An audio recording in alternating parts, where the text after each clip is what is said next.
So today's presentation is End of Life Ready, which will cover your end of life planning options and what you need to know about advanced care planning. We are so pleased to have our special guests here today from End of Life Washington. Wendy and Jeff will be our presenters, and I will introduce them later. And I believe also later in the presentation, Pete Beidler and his wife, Anne, will be here. And Pete is the author of the book called Living and Dying with Parkinson's Disease. And I'll officially introduce them in a few moments. So just to tell you a little bit about what to know about today's presentation. The program is going to be about an hour long. This will include question and answer time. And we are recording this presentation. It is live right now on Facebook, and it will be posted on our YouTube channel probably early next week. So you can find that there. So you have a choice here. You can choose to turn your video on or off. And but we do, please remain muted to cut down on background noise. Here is a little picture of your Zoom instruction screen. So you can mute and unmute yourself and turn your video on and off. And you can also enter your question in the chat that many of you have already found to tell us where you're from. So thank you. So just a brief thing about APDA. Many of you are familiar with what we do. We are here to help those living with Parkinson's live life to the fullest. So we do that through a number of key areas. It's really about, I kind of see these five key areas. We keep people moving through virtual fitness classes, as well as connecting them with local programs. We keep people connected through support groups. We keep people educated through programs like this. We provide financial support through our Patient Aid Scholarship Program, and we fund critical research, really groundbreaking new scientists looking into how to provide better treatments and a cure for Parkinson's. So that is who we are. So now we are going to get to the main event today. So I would like to introduce, let's see if Pete is here. I think Pete and Anne are not here yet, but when they arrive, Jean is calling them to make sure there's no technical difficulties. So I'm going to introduce Wendy, and I'm going to introduce Jeff. So Wendy and Jeff are volunteers with End of Life Washington, and they're going to introduce themselves in a few moments.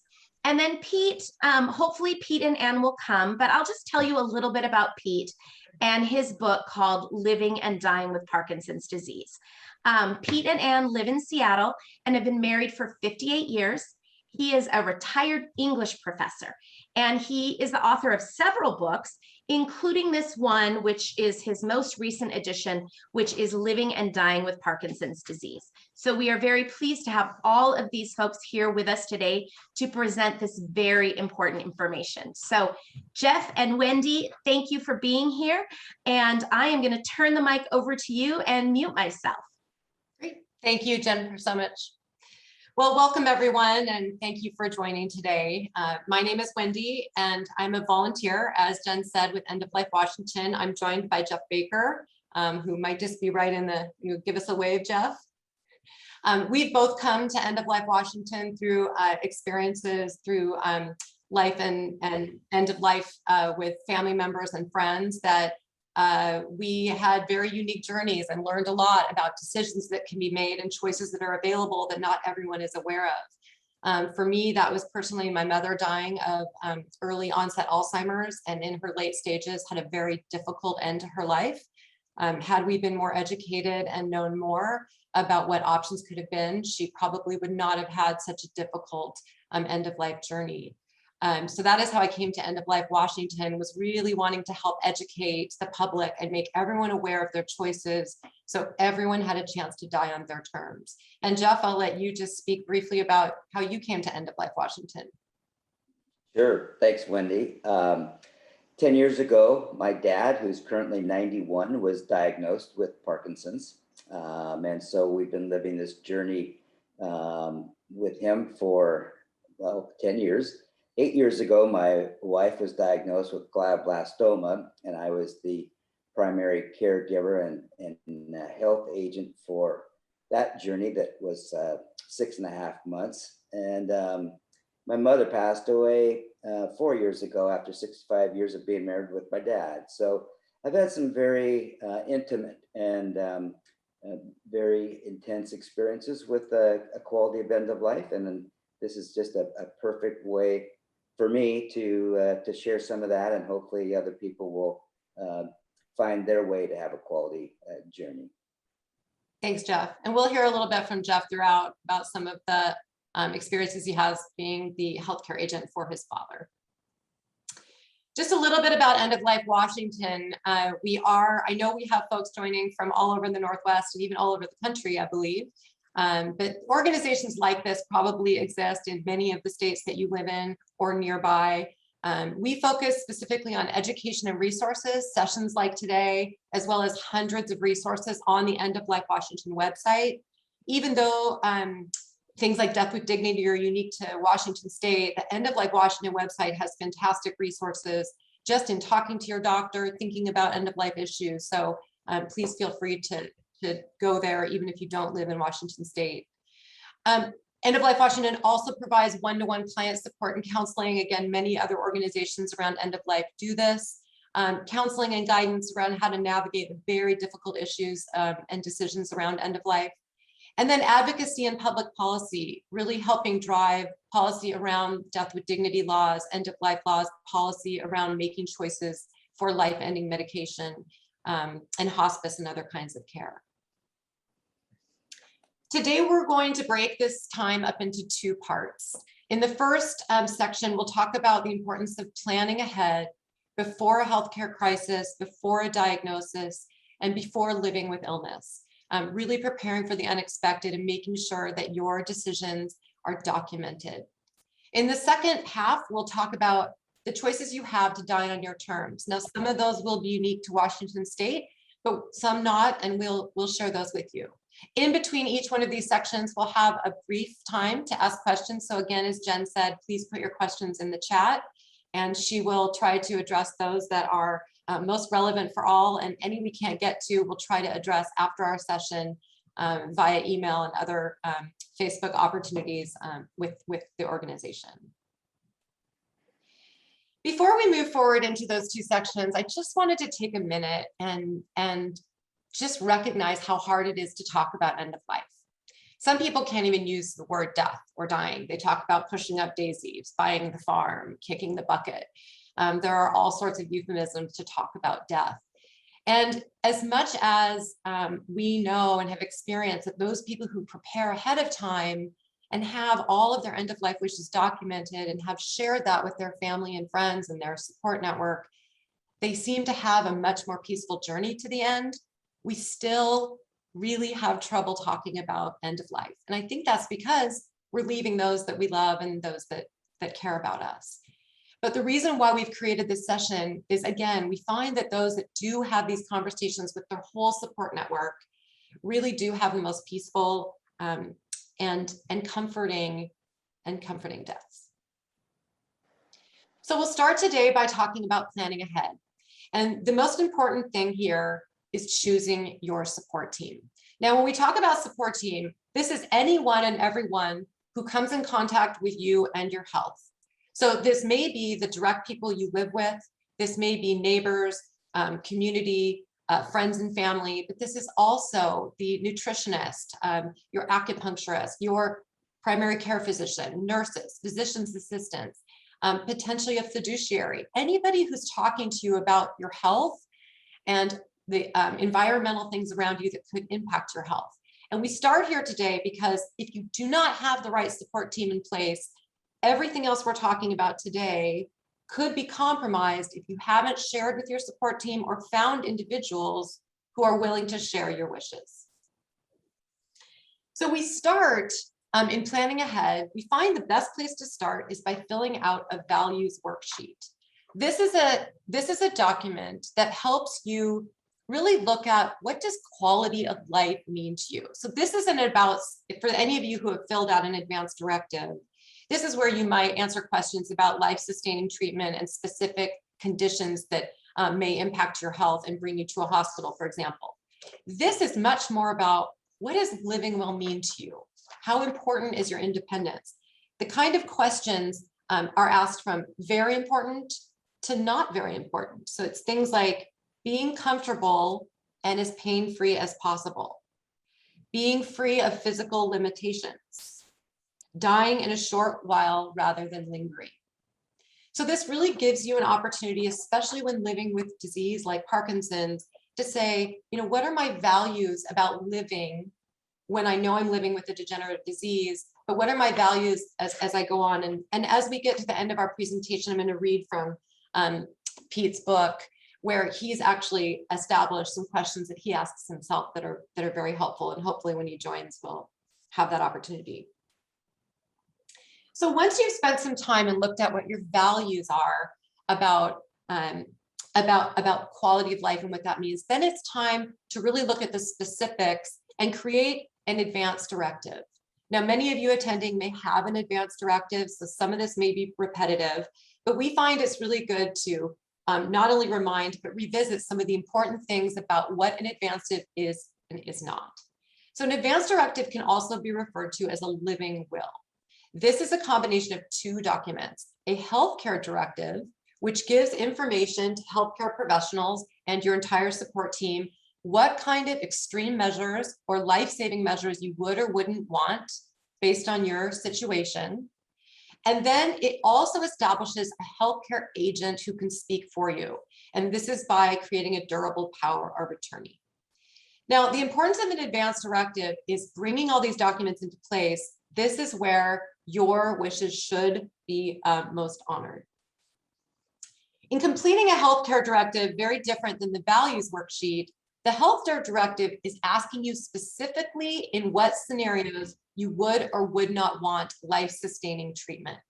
So this might go through scenarios where if you've been in a car accident and you are brought to the emergency room and you are unconscious, or if you've had a heart attack and you've stopped breathing. Advanced directives enable you to be able to look through those scenarios and decide with the amount of time, with the extent of injury, with the essential need of being on feeding tubes or on other machines to be kept alive. You can say yes or no, these are extreme measures that you would or would not want. And in filling out a healthcare directive, many insurance plans and Medicare and Medicaid allow you to do this with your doctor as part of your annual wellness visit. So definitely ask your primary care physician or your insurance company if a conversation about your healthcare directives is included. And this can be really helpful to do with your primary care physician or a physician's assistant, because they'll really help you understand, based on age and where you are in your life, your life's journey, what it would mean to not be breathing for 5 minutes. For someone at an early stage of life, it might be okay to not be breathing for 3 to 5 minutes, but for someone later, it could be very serious situation. So it's really important to have these conversations at all different stages of life. The second document in an advance directive is your durable power of attorney for healthcare. And this is the individual that you would choose to speak for you if you couldn't communicate for yourself. So again, if you're unconscious, if you're heavily medicated, or if you're suffering from cognitive limitations due to a stroke, if any of these things happen, or light dementia, which I know can often happen with Parkinson's, you do want a healthcare agent. And this person of all your care team tends to be one of the most important. Now, your healthcare agent can be someone that's an obvious choice, someone that lives with you, someone that's related to you. It also can be someone that you just trust in your life to make sensible and sound decisions that you believe would really communicate your wishes for you. And going back to when we talked about your values, and even in filling out your healthcare directive, it is critically important to have discussions with this healthcare agent about what your wishes are. Now, in completing an advance directive, to validate it and make it legal, you want it witness, you want 2 witnesses signing it with you, as well as, or a notary in Washington state. And this could be different in different states, depending on which advance directive you're using. So make sure you find out what is the best way to have it legal and binding. You want to make your advance directives very accessible. So your glove compartment of your car, your briefcase, your handbag, your backpack, somewhere in the house that's very easily accessible, so that if and when medical personnel come, or if you're rushed to the hospital or brought to the hospital by anyone in your support team, potentially they have access to that advance directive. I keep mine in a bright envelope. I also have it on file at every one of the medical facilities that I'm in contact with. So they should be able to add it to your electronic file if you provide a copy of your advance directive. And copies are just as legal as the original, so you do not need to worry about having an individual original copy signed. You only need one advance directive at a time. So if you enter a living facility, an independent living facility, or an assisted care living facility, and they offer another advance directive to you, make sure that you know to explain you only need one, and they will always take the one that is the last updated with the last date. And then if you're traveling, bring your advance directive with you in your suitcase, carry it with you if you need to, especially if you're traveling to another state or another country. It's not always honored by other states, but if your healthcare agent is easily accessible, then you usually should be able to at least have most of your wishes documented.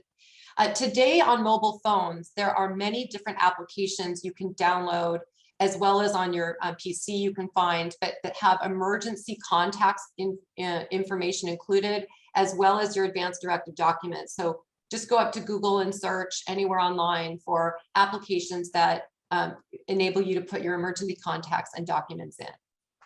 Now, one of the most important things about advance directives is sharing. And I want to read from Peter's book this is his book, Living and Dying with Parkinson's, and he has a whole chapter about advanced planning, and there is Peter, fantastic. So I'm going to read what Peter has to say about the importance of conversations about sharing your advance directive. Having this conversation with key members of your family will give them a chance to understand what you want and to clarify decisions. It will save them the agony of someday trying to guess what you might have preferred. Having given copies of the document to key members of your family and your healthcare team, you can rest easy knowing you have taken the vital first steps toward taking charge of your own end-of-life planning. You have given to another person the authority to insist that your wishes are honored by medical staff, and you have expressed your thoughts in artificially prolonging your life as opposed to being permitted to die a natural death. You have taken charge. Well done, boss. So with that, I would love to ask Pete, now that he's joined us, to share. Pete, what do you think is the most important thing you've written in your advance directive, and the most important thing that you think in honoring the relationship with your physician and your support team? And you're on mute, Pete, just so you know. I don't know, Jen, if we can unmute Pete. Pete, I'm asking you to unmute. So if you press the button, do you see the thing that comes up and says, she's asking you to unmute? Can you see that on there? I don't have control. There we go. There we go. You got it there. Am I on now? You are on. Okay. No one wants to talk about death because it seems so personal and so scary. My 3 most important points are: 1, that you think carefully about what kind of a dying you want. 2, that you initiate discussions with your doctor and your family about what you want. And 3, that you put it in writing. If you don't do all 3, you may well wind up with precisely the kind of death you do not want. The one you find most horrifying to contemplate. Yours. Thank you, Pete.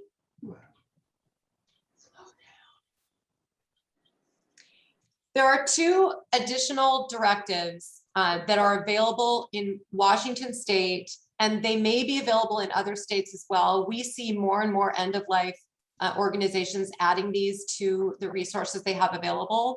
Washington State was one of the first to have additional directives related to cognitive decline. One is living with dementia mental health care directive. It is very similar to a healthcare directive that you would fill out that I talked about earlier, but it goes into more depth specifically about dementia. So it talks about preferences regarding care in your home, instructions. For example, if with dementia, people sometimes become combative, assaultive, or have aggressive behavior, what kind of choices you would want to be restricted in those situations through medication. It also talks about preferences in financing the kind of care around Alzheimer's or dementia. And then it also talks about very specific things like if those with dementia go into a living facility, how they want things addressed, like intimate relationships. So it's very tailored to dementia, Alzheimer's specifically. The second one that is available is called My Instructions for Oral Feeding and Drinking. And this is something that may or may not be honored by all medical facilities or care homes, but more and more we are seeing it being recognized and taken as a viable document. This is really around addressing force feeding. This is a document that allows you in a fully cognitive state to be able to say that if you are naturally not desiring food or water and you're not asking and requesting for nutrition or hydration, that caregivers do not have to force feed you or force give you liquids. Many people want this option because they want the natural dying process to take place. And as they naturally start limiting their food or water intake, they just want that to be their natural progression. So both of these directives come with complications and a lot of detail. If you're interested in these, I would definitely encourage you to print them out. You can find them on the End of Life Washington website. And again, in other states, there may be something similar. The other advanced planning document is a POLST form. And again, many of you may or may not have discussed this with your physician or had this available. It stands for Physician's Order for Life-Saving Treatment. The important thing about a POLST form is that this is actually an order that needs to be signed by your doctor, different than your advanced directives, which can be 2 witnesses or a notary and yourself. This is actually a medical order that says, do not use life-sustaining treatment. So at different stages of life, individuals will decide that this is the right document to have. If they've decided that they've had enough with living with disease, or they're at a late stage of cancer, potentially kidney dialysis, and they're done with treatment. Many people who have decided to forego treatment have a POLST form because when and if they potentially have a heart attack, they do not want life-sustaining treatment. Now, a POLST form is usually kept somewhere, as I was saying, easily accessible on the back of a door, on a refrigerator, near a bed. These documents, all accessibility and sharing is the 2 most important things to add here. So to summarize around advanced planning, how these documents work together, all adults, everyone that is joining us today, anyone you know within your support network, you want to encourage them to have an advanced directive because we never know when we could be in an unexpected accident or diagnosed with a serious illness. That is healthcare directives and your designated power of attorney for healthcare. And then update those periodically as needed. And then if you're living with an illness or over the age of 70, you can evaluate the need for a POLST form. And the most important thing here in both of this is to update status as needed. And what I want to do now is invite Jeff Baker to tell his story about when he goes to the doctor with his father, who, as he said, has had Parkinson's for 10 years, and some of the things they cover and why these documents have been so important. Jeff will also talk about how his father has added a narrative to his documents to even go deeper in expressing his wishes. Jeff, are you there? I think Jeff's frozen on screen. Oh, gosh. Jeff, maybe, oh wait, you're back. There we go. Thank you. As Wendy said, I spend all my dad's doctor's appointments together. And recently, when we were preparing for a visit with his neurologist, he asked me if he could change his pulse form to include a narrative. And I said, I don't see why not. What would you like to add? He goes, well, you know, I'm 91. I've had a great life. And he goes, I just want whoever finds me to know that physically I'm 91. I have Parkinson's. I've been in a steady decline in my physical and functional abilities, but also an emotional component. He goes, I want whoever finds me to know that I've had a good life. I have a beautiful family. I have 3 beautiful sons, and I had a beautiful wife for 65 years. And if this is my time to go, these final days, I'm content. And I said, well, why don't you write that down, put it on the pulse form, and let's talk to your doctor. And my doctor's, my dad's doctor is a lovely woman who listens really, really well. And she absolutely agreed that that should be on his pulse form. And he had such a great additional level of comfort knowing that someone would know he is in a good place. And so the pulse form is very specific on making sure that there are no life-sustaining measures taken, but you can also add anything that you find that would be insightful for someone who comes across you in a, say, an unconscious state. So just a bit about the journey that my dad and I continue to talk about, mostly in preparation for any of his doctor visits. But he was very grateful that the doctor thought this was a beautiful addition to the pulse form. Jeff, can you briefly just list off that you shared with me the 3 things that he talked about when he built his agenda for his doctor appointment about balance and this Sure. Just the reason why I want Jeff to share this is it can't be reinforced enough how important it is to continue to update these documents as your health declines or as your perspective changes. And Jeff, I'd love you to just share that. And then Pete, I might ask you as well to share what your conversations are like with your neurologist as you move through and progress through the disease. Sure. Well, most or all of you know that the progression has a number of phases to it. And so the topics that we make sure we talk about before a doctor's visit kind of fall into 3 or 4 buckets. His balance. It went from being not so good to he's actually lost confidence that he even has balance. So we talk about what that means before we go to the doctor. We talk about his appetite, what's changed. And he's moved from, eating fairly well on his own to really not eating well and not even having an appetite. How about the anxiety or depression? Where is he on that? We talk about just how he feels when he gets up. What does he like to get up? Does he feel better when he goes to bed? Just kind of what his current state is. And then how is his sleep? How is his rest? And they change. It's been really lovely.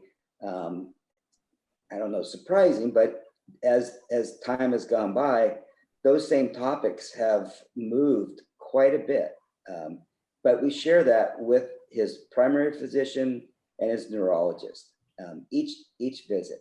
And it's a very, for me, it being the primary care agent, I feel like I've got a pretty good read on how my dad is doing and where he's at. And so, Thanks, Jeff. Yeah. Thank you so much. And Pete, if I can ask you to share, as you have progressed through your Parkinson's journey, have your advance directives, have your attitudes changed? And do you have that dialogue with your doctor as well? I do. I've had several doctors.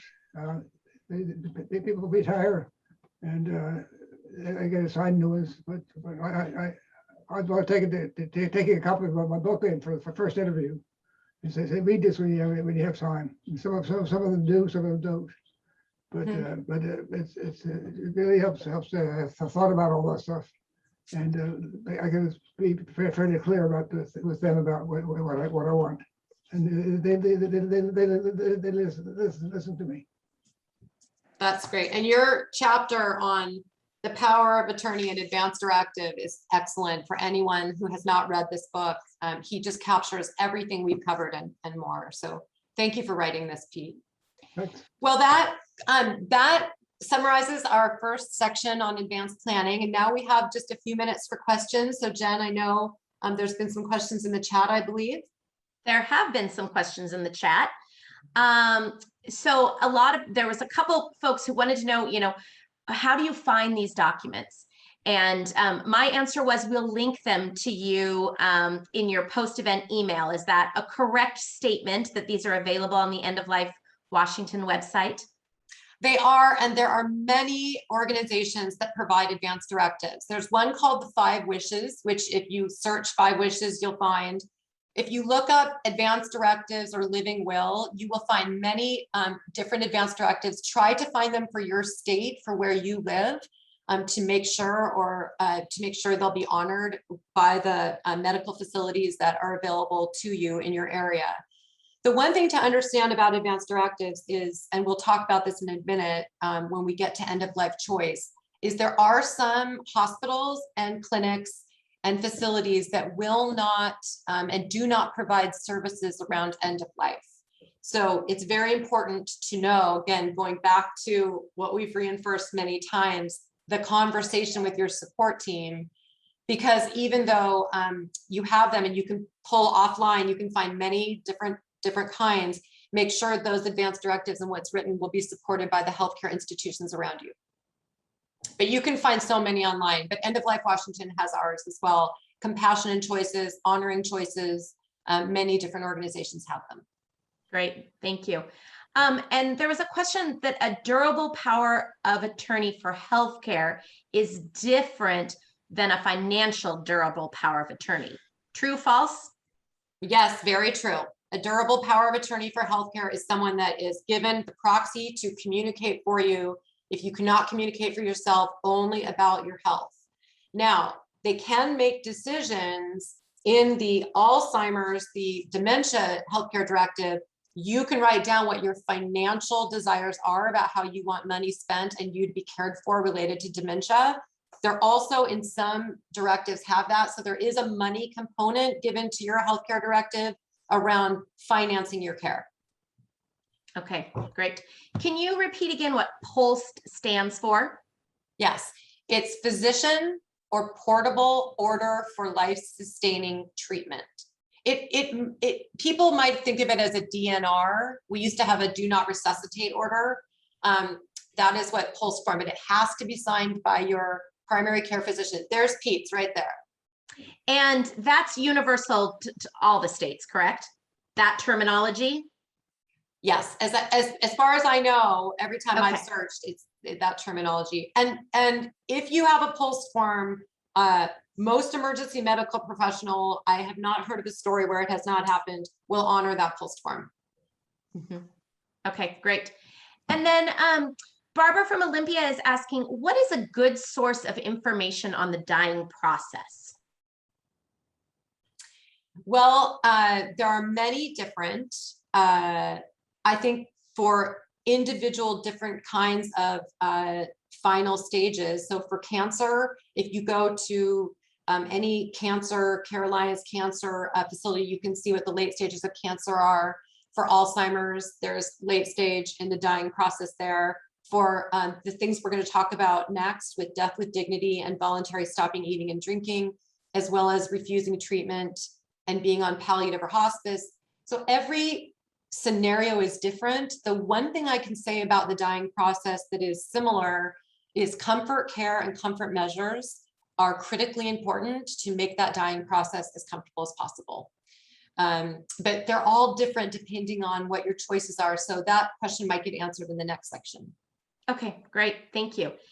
And I don't see any other burning questions in the chat at this point. There was one comment that is interesting about, this is about like man proposing, like you're making your own decisions versus, an entity, God, the universe, whatever it is, a car accident, something like that, like that's just the universe proposing what's happening. So it was an interesting perspective on that. Yeah, thank you for sharing that. Yeah, so I'll move on. Okay, thank you, Jen. So in our second section, we're going to talk about what end of life choices you have. And this is really about dying on your terms. And if there's any part of Pete's book that is just absolutely an absolute read, it's really where he talks about self-deliverance. And Pete, your choices around end of life. I want to read briefly what he writes about self-deliverance. I talked earlier about the euphemisms that people use around death when they don't want to say the word. People do the same thing when they talk about taking their own life. We've developed a series of euphemisms to soften the blow of what people call suicide, taking one's own life, doing oneself in, graceful exit, finding peace, elective death, death with dignity, going to a better place, compassion and choice, carrying out one's own swift and peaceful death. Self-deliverance has gained some traction because it sounds both more civilized and less violent than self-destruction, self-slaughter, or self-murder. The term self-deliverance then might be called a gentle euphemism for suicide by suggesting that a person acts not out of depression or sudden impulse, but having thought carefully about alternatives. It also suggests rescue or escape as the familiar expressions deliver us from temptation and deliver us from evil. The term suggests that the person does not disappear into an abyss, but rather gets delivered to some specific or meaningful destination, kind of like an Amazon package, complete with a smile on the cardboard. What I love about that is it perfectly depicts this book, which is met with very serious reality as well as humor. So thank you again, Pete. Can you comment, Pete, and tell us how you describe and how it feels to have the option of self-deliverance and your sense of solace and peace of mind of knowing that when it's time for you, you have the choice to die on your terms? Sure. We don't get to choose when, where, or to whom we are born. But most of us can have at least some say about when, where, and how we die. I feel strongly that I do not want to be kept alive by being tube-fed, gooey food that I never get to taste, and by being ventilated with oxygenated air that I never get to smell. I can exercise my right by signing the green postcard or by asking about self-delivery option known as VSED, the voluntary stopping eating and drinking. It's comforting to know that I have an opportunity to choose. Thank you, Pete. And do you feel that since you learned about voluntary stopping eating and drinking and that option, it's changed your sense of peace of mind of having control to die on your terms? Yes, absolutely. So what we're going to do now is walk through a little bit about voluntary stopping eating and drinking and the Death with Dignity Act. I'm going to start first, though, talking about what was commented, which Jen, you shared around environmental issues around dying, that in any period of our lives, we always have a choice. So when diagnosed with the disease, we can choose to accept curative treatment, chemotherapy, radiation, dialysis, all kinds of treatment, dopamine, all sorts of treatment to extend our life and make our life more comfortable when living with illness. I have a brother-in-law who has a derivative of ALS and has been in a wheelchair for 6 years and has lost a lot of mobility. And he makes choices every day about what comfort care and treatment he wants to or not wants to accept. But we also have a choice to reject treatment and things we don't want, which you just heard Pete talk about. Many people do not want to be hooked up to machines. They do not want to be on feeding tubes. There's a certain quality of life that is a line they do not want to cross. And so comfort care is an umbrella over all decisions of accepting curative life-saving treatment or rejecting that and excluding that life-saving treatment and being kept comfortable. So with palliative care, if you are receiving life-extending treatment, you're living with disease like Parkinson's, but uncomfortable and things make you uncomfortable, there's all sorts of palliative options that can be made available to reduce pain and stress, offering, again, treatment for complex symptom relief, both physical and psychosocial. When one is diagnosed with 6 months or less to live, that's where hospice comes into play. Hospice provides added resources to what comfort care palliative receives, as well as including all of your support team, resources that help with the support team as well in concerns they may have with that end of life journey. So I want to start here because with voluntary stopping eating and drinking, which we're going to talk about, or if you choose at some point to reject treatment, or you have a secondary illness on top of Parkinson's that you choose not to treat, palliative and hospice are very important if you want to choose a natural death and not take the step to hasten your death when you're ready. So for those of you in states that you live where medical aid in dying is legal through potentially a Death with Dignity Act, medical aid in dying is available to those who are terminally ill to control the timing of their death with medication to reduce anxiety, pain, or suffering. Death with Dignity has many restrictions and qualifications associated with it. In Washington state, these are the 6 qualifications: need to be terminal, a resident of the state, 18 years or older, capable of self-administering, 2 doctors who can and will support death with dignity, and decision-making capacity. Now, these restrictions are different in different states. Today, there are 10 states that have approved a medical aid in dying death with dignity law. Oregon, Washington, Vermont, California, Colorado, District of Columbia, Hawaii, Maine, New Jersey, New Mexico.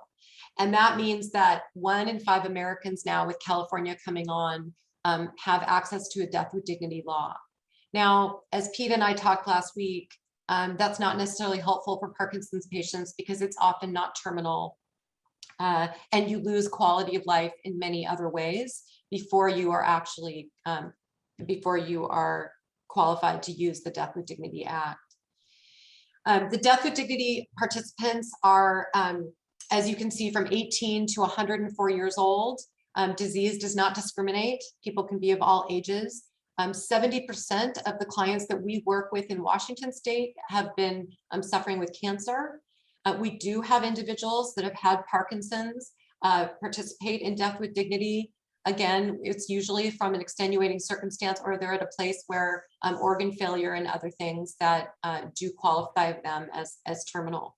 The most important thing to tell you about a Death with Dignity, accessing Death with Dignity if you are in a state where that's available, is starting early. 40 to 50% of the people who call End of Life Washington are not able to use the law because they do not fall within the 15-day mandatory waiting period. Even if you meet all the other qualifications, there's a 15-day mandatory waiting period between your first request and second request with the 2 doctors to be able to use and access the life-ending medication. It's also sometimes very difficult to find a physician who will support Death with Dignity. I talked earlier about making sure your support team supports your end-of-life wishes. 50% of the hospital beds in Washington state are now overseen by institutions that will not provide services for medical aid in dying. So when people choose this option, they need to find a physician potentially outside of their network. End of Life Washington, the primary services we provide is helping people do this. So again, cannot reinforce enough how important it is to have conversations with your primary care physician and everyone in your life if you would want to choose a decision like this.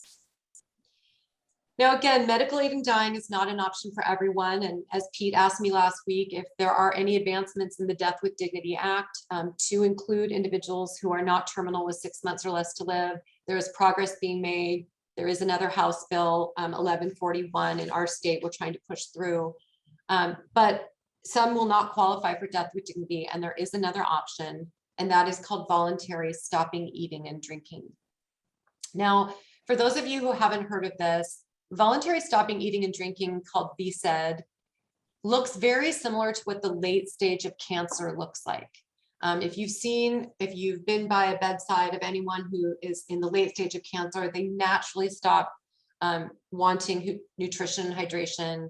They tend to lose a lot of weight, and over a period of weeks do come to their natural death.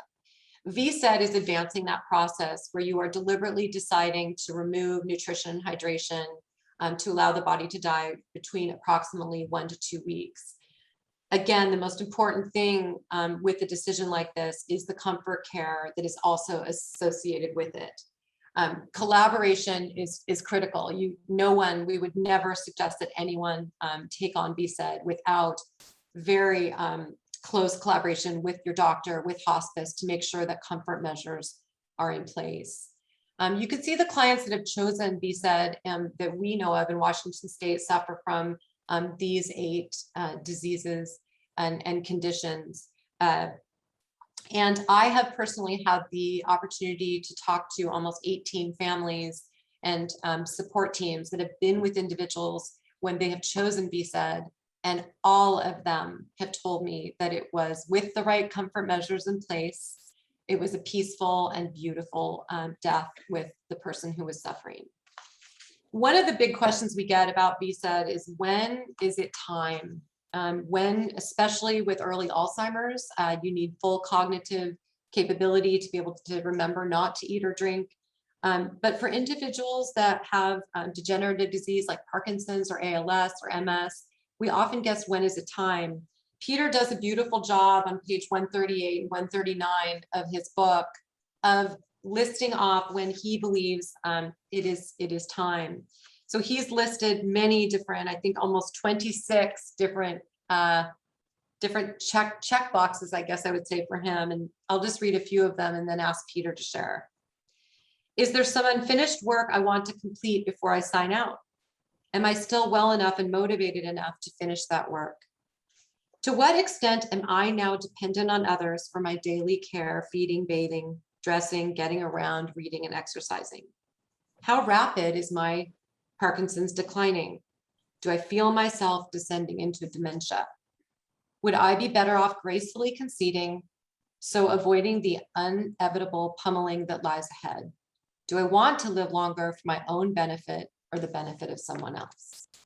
And these are all Peter's individual, the individual list that you've made. And Peter, I'm wondering if you can comment for us which of these you feel the strongest about, or advice you have in people creating their own. Sure. It is easy enough to decide that you want to self-deliver rather than wait out the long, slow, helpless wasting away that Parkinson's will provide for you. It's relatively easy to decide how you want to die, but it is really hard to know when. To help me decide when I wrote that series of questions that you just heard, to ask myself from time to time how I answer them. So far, my answers have always added up to not yet, Pete, not yet. If I were writing the list now, I would add a new question.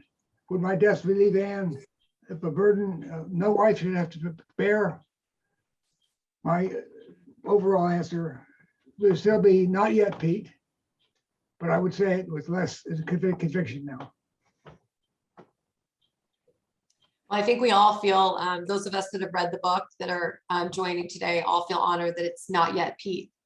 We're glad you're still with us and sharing and able to spread the wonderful advice you have in this book. Thank you.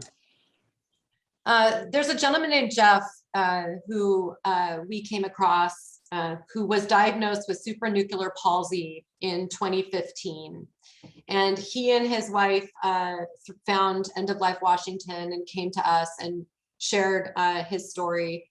Jeff was a very active enthusiast of great food and wine. He loved music. He had a very vibrant life around what he described the quality of cuisine and quality of laughter. And his disease was extremely degenerative, very fast, with extreme pain and suffering and joint pain. And it really took away his quality of life. He just wasn't able to enjoy much, and they really couldn't manage the pain well. In 2017, just 2 years later, his pain became insufferable. They were not able to manage it, and he'd really lost all quality of life. He couldn't enjoy a good meal. He couldn't dance, couldn't really laugh. It was just really tough. So they decided he was not terminal, however. Supranuclear palsy, his organs and his life expectancy was still many years, although the pain was insufferable, and this was hard for he and his wife, Teresa, to understand. By 2017, it became so insufferable that he decided that voluntary stopping eating and drinking was right for him. He was done suffering. He was exhausted. His wife, his daughter, his granddaughter, his sister, his ex-wife, all gathered around him. And over a 7-day period, they removed food and nutrition. It was all his choice. He was fully cognitively capable of making this decision. And as Teresa tells the story, he never complained. He never wavered. He never changed his mind. The hospice team around them told Teresa that was one of the most beautiful deaths that they had experienced. And as did his whole support team. So Jeff's story, I think, gives a lot of people hope that even when they don't qualify for death with dignity, if they want to hasten their death, if they're tired, if they're exhausted and ready, as that there is an option to do that in a very comfortable way. So that brings to conclusion our second part. And before we have some closing thoughts and comments from myself, Jeff, and Pete, would love to take some questions on this second section.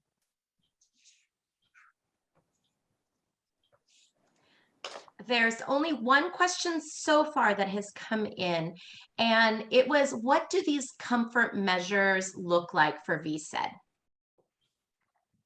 There are several different medications that they use to get around the desire for thirst. There's morphine, there's Ativan, there's all sorts of different specific medications.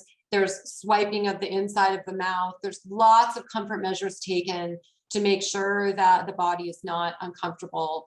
When I went through this process with my mother in 2016 at her end of life, and we were able to keep her very comfortable. I was one of her caregivers, and I can tell you myself, the process was quite beautiful. And we kept her lips, very moist with chapstick and a swab, and she was given morphine patches and different drugs underneath her tongue. And there was never a moment that I felt she was uncomfortable. And I just want to reinforce, doing this without medication and comfort measures should never ever be advised. Follow-up question to that, are those medications available or easily prescribed? That is a question for your primary care physician or someone on your support team. That is something to work out with your insurance company and your primary care physician, how VSED will be supported. We did hear and know that in some counties in Washington state, hospice comes in on day one. Some individuals with VSED, they wait for 2 to 3 days until hospice comes in, and they are able to, the primary care physician checks the box on the Medicare failure to thrive, and then all of the heavy medication begins then. It's all over the board. But I have not heard a story where people have not been able to get the support they needed when they've made this choice. Okay, thank you. Any other questions? Oh, another one came in. This is an interesting question because we do have people around here from throughout the country.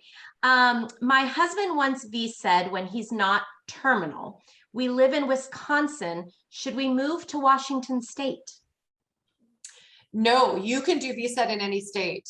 We have never been told that's not the case. Now, it may be that you need to find a primary care physician and a supportive organization that will support you with VSED and a hospice organization that will support you. Some have restrictions around this. They see it as making a choice around suicide.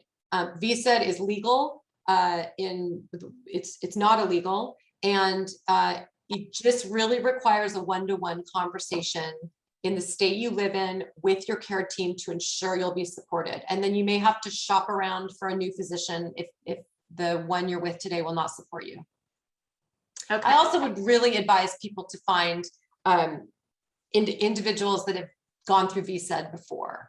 That's one of the reasons End of Life Washington is so unique, is we have volunteers who have gone through VSED with many different individuals and helped and counseled their support team through the process.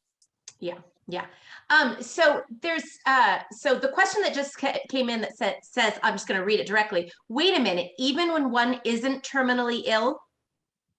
So I think the phrase terminally ill. So can you kind of address that a little bit? Well, it is, again, it is a very unique situation that if and when you decide that it is time, if you are living with illness, mental, physical, or you are struggling, VSED is legal. VSED is a choice that is legal. Now, I think you would have a hard time finding a physician that would support you through that process, or a hospice, if there wasn't some illness associated, mental, physical associated. I think that would be a difficult journey. Mm-hmm. Yeah. Okay. And Can I ask looks, Pete? Oh, go ahead. Oh, I was going to say, it looks like that is the last question. So, Okay. And we are right on time. So let's move on to some closing remarks. And yes, so thank you. Okay, great. So I just want to reinforce again, the most important step, as we've talked about, and some of your questions again have brought up, choosing that support team that will honor your wishes is the most important step. We are going to share these slides so you can see them, but knowing and supporting who will support you, who the required facilitators are, as well as those support resources that you may or may not want to bring as part of your care team. So that your primary care physician is one of the most important, and your healthcare agent to support those advanced directives. This is a checklist that just helps go through the 5 steps that we've covered that are so important: that support team, advanced directives, evaluating the need for a pulse, discussing and providing your advanced directives to your support team, and then talking about your end of life wishes so people are prepared. There are additional steps in end of life planning that we highly encourage you to think about and to prepare for. We don't cover these in this session because we try to keep it to an hour, and we don't provide direct services for these things, but we truly feel like getting your whole house in order is important, as well as really taking the time to think about what you would want for a celebration of life and your legacy. What are the letters you want to leave behind? The distribution of sentimental things that are important to you. So many people get their advanced directive done, have their conversation with their doctors, have everything in place, but they forget about the sentimental and meaningful emotional things, as well as part of end of life planning. So we highly encourage you to add this to your list.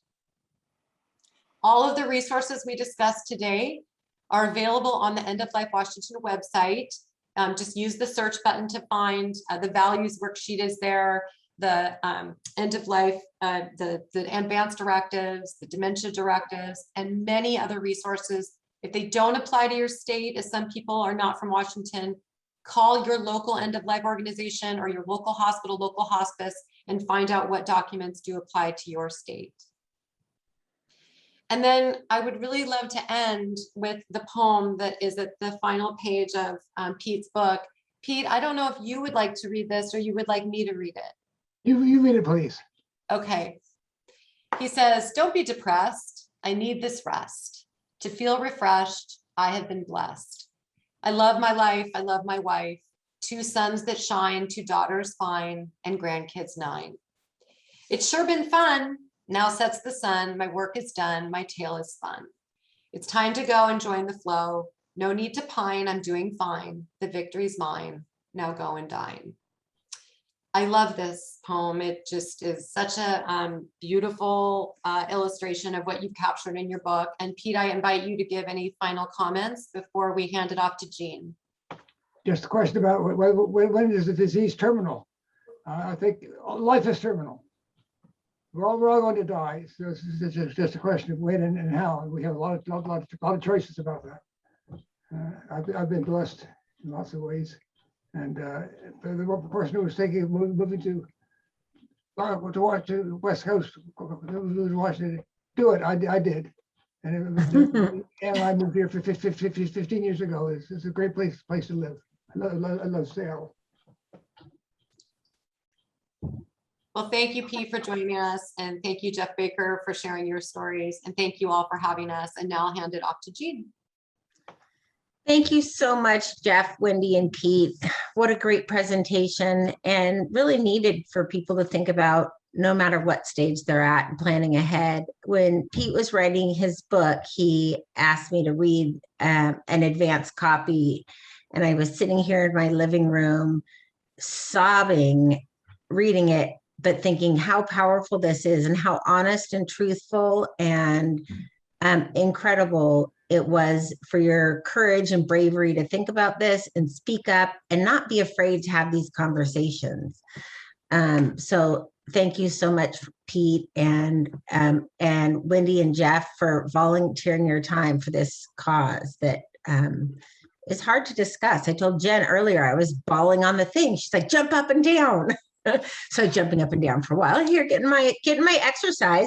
Speaking of exercise, what a transition. Brain and Brawn are next Take Control, Friday, November 19th at 1:00 p.m. It is combining cognitive training and exercise with Dr. Nate Coomer, who is a physical therapist and founder of the Parkinson's Fitness Project and the Daily Dose. It is going to be an incredible program. Again, 1 p.m. Pacific time, Friday, November 19th. Sign up. Nate, if you haven't heard him before, is incredible. Share the word. It's going to be a great presentation. One of the things we think about a lot when we think about death and dying, and I know Pete's mentioned it before, and that's always one of his big concerns, is his wife, Anne. And right now we have a campaign going on called Every 9 Minutes. And as you know, every 9 minutes, someone is diagnosed with Parkinson's, but also every 9 minutes, there's a care partner that has to hear those words as well and know that the journey is going to be rough for both of them. And so we have a special online peer-to-peer fundraising campaign where we invite you to participate.